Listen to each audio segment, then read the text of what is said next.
बिस्मिल्लाहिर्रहमानिर्रहीम। अस्सलाम वालेकुम डियर स्टूडेंट्स, आज का हमारा टॉपिक है atomic emission spectroscopy.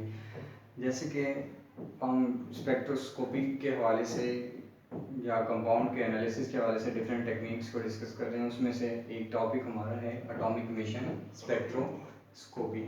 Atomic emission spectroscopy में बेसिकली कोई मेटलाइट्स वगैरह डिफरेंट कंपाउंड्स होते हैं, उनको बर्निंग प्रोसेस से गुजारा जाता है, हीट अप किया जाता है। जब हीट अप किया जाता है तो वो एक्साइटेड स्टेट में जाते हैं। जब एक्साइटेड स्टेट में जाते हैं तो एज ए रिजल्ट उनमें से रेडिएशंस रिलीज होती हैं।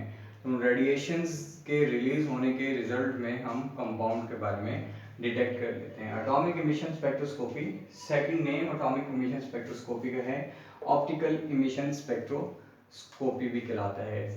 Second name of atomic emission spectroscopy is the optical emission spectroscopy. Optical emission spectroscopy is the study of radiation emitted by excited atom and monoatomic ions. ये basically क्या होती है, इसमें is the study of radiation, इसमें radiations जो कि emit होती हैं किसी भी एटम की, आयन की, कंपाउंड की, और जब एक्साइटेड स्टेट में जाता है रेडिएशन से रिलीज करता है, उसके बारे में स्टडी करते हैं। Relaxation of atom in the excited state results in the emission of light. जब कोई कंपाउंड ग्राउंड स्टेट से एक्साइटेड स्टेट में जाता है तो बेसिकली इस ग्राउंड स्टेट से एक्साइटेड स्टेट में जाने के लिए उसको एनर्जाइज किया जाता है, एनर्जी दी जाती है। जब एनर्जी दी जाती है, एक्साइटेड स्टेट में जाता है तो एज ए रिजल्ट वो रेडिएशन इमिट करता है। जब रेडिएशन इमिट करता है तो रेडिएशन इमिट के नतीजे में हम कंपाउंड के बारे में एनालिसिस कर लेते हैं कि which type of compound is present, which type of element is present, different colours वगैरह इनके शो होते हैं, उनसे गैस कर लिया जाता है। तो जब कोई भी कंपाउंड एक्साइटेड स्टेट में पहुंच जाता है तो ग्राउंड स्टेट में आने के लिए वो रेडिएशंस को रिलीज करता है। This technique produced line spectra in the ultraviolet, visible और the vacuum reason.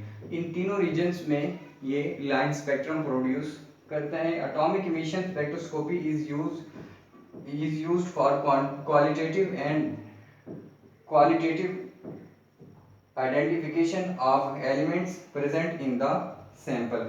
Qualitative analysis के लिए इस्तेमाल किया जाता है कि कौन कौन से, क्वालिटेटिव एनालिसिस में हम जस्ट डिटेक्ट करते हैं कि कौन कौन से कंपाउंड जो हैं, कौन कौन से एलिमेंट्स प्रेजेंट है। और जो क्वांटिटेटिव एनालिसिस अगर हम करना चाहते हैं तो quantitative analysis basically ppm, parts पर मिलियन टू परसेंटेज तक हम क्वांटिटेटिव एनालिसिस करते हैं इस टेक्निक को यूज करते हुए।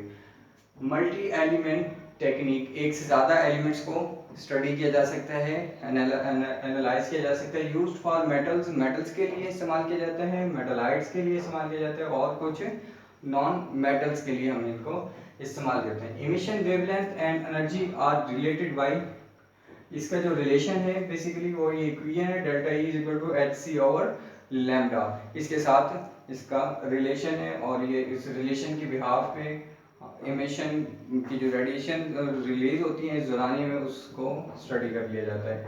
तो this technique does not requires any light source, basically इसमें किसी किस्म का खास स्पेसिफिक कोई लाइट सोर्स जो है वो रिक्वायर्ड नहीं होता। जैसे कि हम टंगस्टन फिलामेंट्स वगैरह का यूज़ कर रहे थे, इसमें बेसिकली क्या करते हैं, कोई हीट किसी भी फॉर्म में हम प्रोवाइड करते हैं, एटम एक्साइटेड स्टेट में जाता है, रेडिएशंस रिलीज होती हैं और उनको एनालिसिस कर लिया जाता है। Excited atom in the flame, जो फ्लेम बनता है एक्साइटेड एटम के नतीजे में, emit light that reach the detector, वो लाइट रिलीज करती हैं और वो लाइट जो रिलीज होती है, लाइट डिटेक्टर तक पहुंच जाती है। डिटेक्टर से हम डिटेक्ट कर लेते हैं कौन सा एलिमेंट है, सोडियम है, पोटाशियम है, रुबिडियम, डिफरेंट टाइप्स के एलिमेंट्स जो हैं उनको हम एनालिसिस कर लेते हैं। तो basically it was all about the overview of atomic emission spectroscopy के एटम्स के हवाले से हम स्टडी करते हैं कि कौन कौन से एटम्स, कौन कौन से एलिमेंट्स जो हैं वो प्रेजेंट हैं। Usually this technique is basically used for inorganic elements like metals, metallites, different compound को, डिफरेंट एलिमेंट्स को स्टडी करने के लिए इस्तेमाल किया जाता है। Thank you very much. अल्लाह हाफिज़।